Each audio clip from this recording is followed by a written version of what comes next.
ఎప్పుడైతే ధర్మరాజు తన సమస్తాన్ని కోల్పోతాడో అప్పుడు దుర్యోధనుడు ఆట మొదలు పెడతాడు. పాండవుల ముందే ద్రౌపదిని అవమానించాలి అని ప్లాన్ వేసిన దుర్యోధనుడు ద్రౌపదిని ఆటలో పెట్టి ఆడమని చెప్పి తన దాసుడిగా భావించిన ధర్మరాజుకి ఆదేశాన్ని ఇస్తాడు. దుర్యోధనుడి మాటలకి ఎదురు చెప్పే అర్హత లేని ధర్మరాజు తన భార్య అయిన ద్రౌపదిని కూడా ఆటలో పెట్టి ఆడతాడు. శకుని పాచికలు కదా, శకుని మాటలే వింటాయి. మళ్ళీ ధర్మరాజు ఓడిపోతాడు, ద్రౌపదిని కూడా కోల్పోతాడు.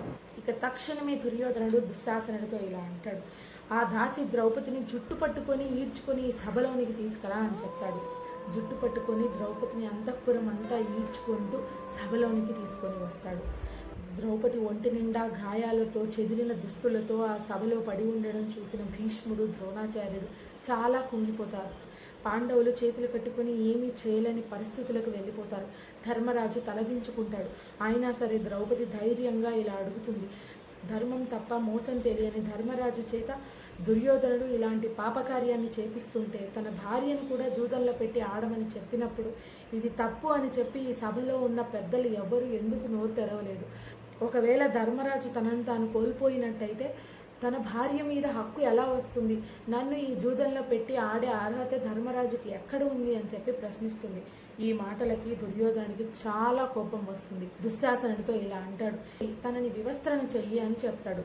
అప్పుడు పాండవులందరూ వారి రక్తం మరిగి ఇలా ప్రతిజ్ఞ చేస్తారు, మేము ఎప్పుడైతే ఈ సంఖ్యలను తెంచుకోగలమో ఆ క్షణమే ఈ సమస్త కురువంశం నశిస్తుంది. ఈ సభలో ఉన్న ఏ ఒక్కరిని ప్రాణాలతో విడువబోము అని చెప్పి ప్రతిజ్ఞ చేస్తారు. భీముడు దుశ్శాసనుడితో ఇలా అంటాడు, దుశ్శాసన, ద్రౌపది కేశాలను పట్టుకున్న నీ చేతులను నేను నరికేస్తాను, నీ ఛాతీని చీల్చి రక్తాన్ని తాగుతాను, ఆ రక్తంతో ద్రౌపది కేశాలను శుద్ధం చేస్తాను అని చెప్పి ప్రతిజ్ఞ చేస్తాడు. 100 మంది కౌరవులు నా చేతిలోనూ చచ్చిపోతానని చెప్పి గట్టిగా గర్జిస్తాడు. అప్పుడు కౌరవులలో ఒకడైన వికర్ణుడు పాపం జాలితో ఇలా అంటాడు, ఎంత దాసి అయినా సరే ఒక స్త్రీని నిండు సభలో ఇలా వివస్త్రణ చేయడం న్యాయం కాదు, ఇది చాలా తప్పు అని చెప్తాడు. అప్పుడు కర్ణుడు ఇలా అంటాడు, ద్రౌపది మీద ఆల్రెడీ కోపం ఉంది కదా కర్ణుడికి, ఆ కోపాన్ని ఇలా తీర్చుకుంటాడు. 5 మంది భర్తలతో కాపురం చేస్తున్న ఈ స్త్రీని సమాజం వేశ్య అని అంటుంది. అంటే స్త్రీ వివస్త్రగా ఉన్నా సరే ఏ తప్పు లేదు, నువ్వు కానివ్వు దుశ్శాసన అని చెప్తాడు. కానీ చీరని కాపాడుకుంటూ తనను తాను కాపాడుకుంటూ ద్రౌపది సభలో ఉన్న వారందరినీ ప్రాధేయపడుతుంది.